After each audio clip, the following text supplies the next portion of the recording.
Welcome back to a new video. So in this workout, I started with some no hook work, then it moved on to some back squats, which almost went really well. Overall, I was pretty happy with this session. So the reason I started with any snatch and clean jerk work before doing back squats was that I wanted to be able to see if I could increase the max single that I did before I did the volume work to kind of build upon previous sessions. I wasn't able to. As you see, I missed a 210 back squat, but I was able to do some volume sets after. But before I did the squats, obviously I did the work that you're seeing here, which is all no hook, with feet, I guess, with feet movement. So I was just doing normal snatches feet wise. And I was curious to see how this would feel because I've been seeing Lasha do them a lot, and I also would never get these programmed in the Weightlifting AI, and I don't even think it's a movement that you can switch to in the AI programming. But it's one that I wanted to experiment with because I had been doing so much no hook, no feet work that I wanted to split it up and to see. And it kind of gives me two different workouts to do. So I could do this no hook workout, and then I could do a workout later in the week where I just do no feet, and it kind of gives me a more specified focus. Because what I've noticed is when you have multiple different variations within the same complex, so if you do like no hook, no feet, no contact, like all of that, you end up not really being able to focus on any specific thing. But if you have just one thing that you are changing, one variable like the no hook, then you're able to really focus on the rest of the movement and kind of feel what is becoming the limiting factor on it. So as the weight increases, I really felt the bar speed slow down, which kind of made it feel like I was working with a heavier weight than I was as far as like the pull. So I think it will actually be a really good movement for me to do, probably at least once a week, but as frequently as I want, because of the fact that it kind of makes it feel like the weight's heavier than it is, and then you kind of have to move faster under the bar because the bar height isn't as high because of the fact that you don't have as much speed on the bar.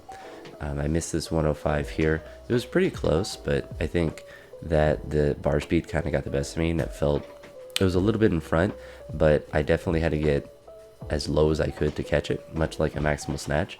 So it was kind of an interesting feeling because it's only 105, so obviously holding it isn't the hard part, but it was getting the speed under. So I think that will actually be a good movement for snatches.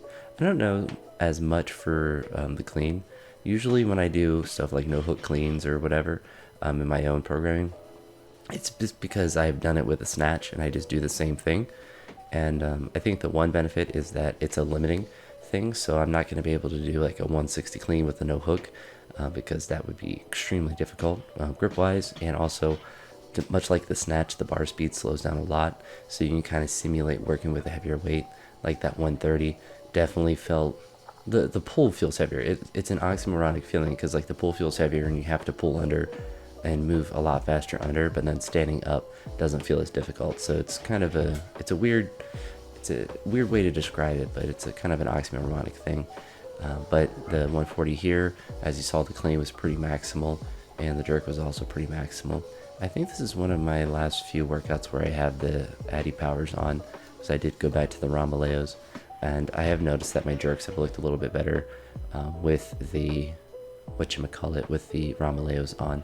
And I also have noticed that they felt better with squats. I just kind of have to take them off maybe between exercises if it's starting to squeeze on the side of my foot, because I think they are a little bit more narrow. But took the normal jumps up on the squats. I don't know why I put my glasses on. I do that randomly. I might have been watching a video before I started doing these squats, because I will sit out here for a little bit and take my time. As you notice, the lighting outside does change, so I do work out for quite a while.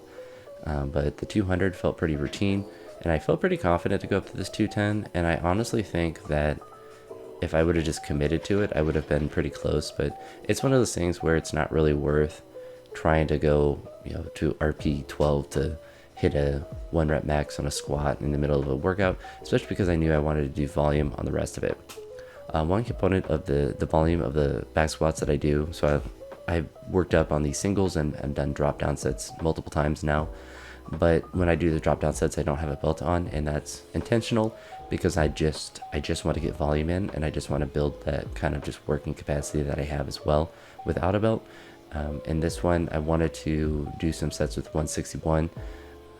Really just 160, but when you're working in pounds, you get weird kilos. And I was hoping to do sets of 5, but they weren't feeling too great, so I just did, I think here I just did a double. but I did a set of 3, I think, on the first one, and just really got some basic work in, and just trying to build for the next session, and just trying to accumulate more of these kind of sessions, because like the weightlifting movements I did were nice for the practice of the movements, but the meat and the potatoes of what I got done was the squats, because just getting more of these workouts will just build and build and build. And I can say that they have been working, because you'll see my squats starting to push up with the top end set as well as drop down sets. And the focus right now, and I mentioned in other videos as well, is the back squat, just trying to accumulate the volume with that.